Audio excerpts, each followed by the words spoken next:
The world didn't know his name. Not yet. But a girl had gone missing in Alaska. He wasn't like other killers. He wasn't hunting his enemies. He didn't even care who the victim was. He just needed to kill. And he planned it years in advance. The FBI calls him one of the most terrifying minds they've ever encountered. But they almost missed him completely. This is the story of Israel Keyes. The killer they couldn't see coming. In the deep woods of Washington, far from any highway or town, lived a boy named Israel. His family, fundamentalist Christians, believed the world was poisoned. By people, by cities, by education. So they raised him in silence. No lights, no laughter, no schoolyard friends. Just trees. And the sounds of animals screaming in his grip. Neighbors whispered about the boy who tied cats to trees and laughed while they cried. But no one reported anything. He moved quietly, always watching. And even at 14, he told a friend. One day I'll do this to people. The world gave him the tools. But never the attention. Years passed. He joined the army. Served honorably. Earned praise. And no one saw the darkness in his eyes. But somewhere inside him, a plan was forming. A formula for murder. He began traveling, not to visit. Not to see friends, but to plant death. He would fly to cities across the United States. Rent a car, drive into a remote forest. And bury a 5-gallon bucket. Inside it. Rope. Guns. Tape. Zip ties. Plastic bags.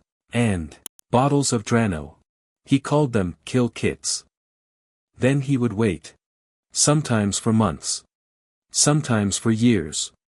And when the moment felt right, he would return, dig one up, and choose someone. Because Israel Keyes didn't have a type. He didn't hunt women, or men, or children. He didn't kill for love, hate, or even revenge.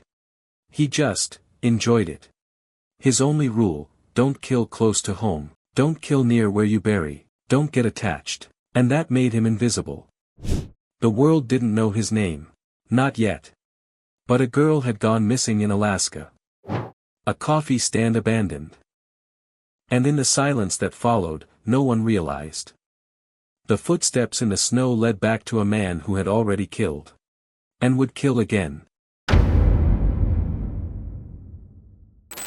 It was snowing in Anchorage on the night of February 1, 2012. Samantha Koenig was 18, sharp, sweet, smart. Working the closing shift at a drive-up coffee kiosk. Security footage showed a man walk up to her window just before closing. He ordered something, waited, and then pulled a gun. He forced her out of the kiosk. Then, she was never seen alive again. Her family searched, begged, cried on live TV. Then a photo arrived. He took a picture of a 4-day-old issue of the Anchorage Daily News alongside her body. Posed to appear that she was still alive. Her eyes was opened. A ransom demand followed. He demanded $30,000. The money was transferred into Samantha's account. But the girl was already gone. There was a detail no one saw. Her skin was too pale, too stiff. She was already dead. Keyes had frozen her corpse in a shed behind his house for weeks.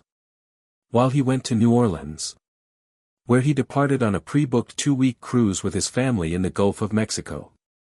When he came back, he thawed her out under a heater. Sewed her eyes open with fishing line. And then, cut her body into pieces. And disposed it in Matanuska Lake, north of Anchorage. Keyes wasn't on any list. Not in any system. No warrant. No fingerprint record. He was a ghost. But he did a terrible mistake which led him caught. If he didn't made that mistake, the FBI will never find him. Because in his previous killings the FBI didn't find any clue. But after killing Samantha, he used her debit card in New Mexico. Then in Arizona. Then in Texas. By then he came under eyes. CCTV caught him. Each ATM withdrawal showed a man in a hoodie and sunglasses. But FBI agents got the footage days later. By then, Keyes had changed cars, changed cities, changed faces. And for a while, it worked. But luck ran out in Lufkin, Texas. Investigators had circulated a lookout bulletin for the suspect's car, which had been used at ATMs to withdraw money from Koenig's account. A local cop spotted his car from a BOLO alert. When law enforcement officers were monitoring hotel parking lots for out-of-state rental cars matching the police bulletin. A simple stop. One man, calm quiet. On the morning of March 13, 2012. Keyes was arrested by Texas Highway Patrol. Corporal Brian Henry and Texas Ranger Stephen Rayburn. In the parking lot of the Cotton Patch Cafe in Lufkin, Texas.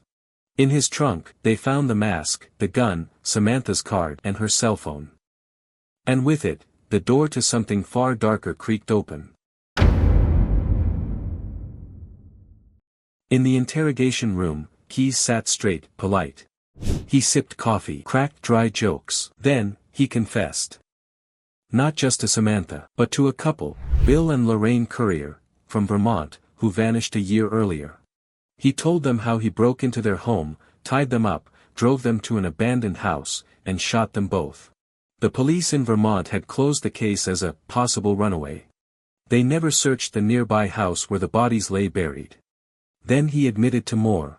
He confessed to 11 murders, but the FBI believes there were many more. The FBI begged for names. He smiled. He said, "No, if I give you names, you'll never talk to me again." Then the FBI agents called him the most methodical killer they had ever met. And still, they knew only the edge of what he had done. On December 2, 2012, inside a cold Anchorage jail cell, Israel Keyes sat cross-legged on his bed.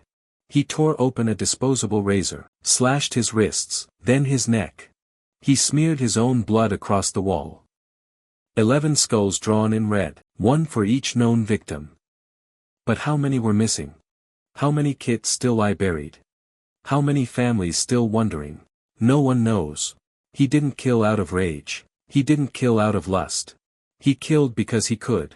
He left no signature, no pattern, no empathy. And for over 10 years, the world walked past him. The FBI realized too late. Thanks for watching this video. We will return with a new mysterious story. Stay tuned. Take care.